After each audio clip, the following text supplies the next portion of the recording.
লাভ yourself first, নিজেকে ভালোবাসুন, অপরকে ভালোবাসুন। আর বাংলাদেশিদের জন্যে কারো জন্যই হজ ফরজ নয়। নিজেকে সেবা করুন, নিজের পরিবারের সদস্যদের সেবা করুন, সহযোগিতা করুন, সাহায্য করুন, পাড়া প্রতিবেশীদের সাহায্য করুন এবং দেশের নিপীড়িত, নির্যাতিত, অধিকার বঞ্চিত, পিছিয়ে পড়া মানুষদের সাহায্য করুন।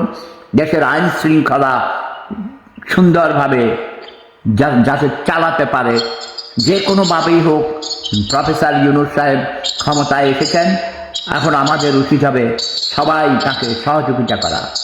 দেশে আইন শৃঙ্খলা ঠিক না থাকলে দেশে অভাব অনটন থাকবে, উৎপাদন ব্যাহত হবে, শ্রমিকরা বেকার হয়ে যাবে।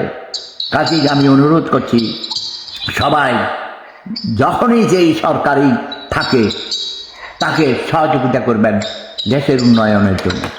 প্রেম ধর্ম সেরা ধর্ম, লাভ ইজ পাওয়ার। জয় বাংলা, জয় জনতা, জয় মানবতা।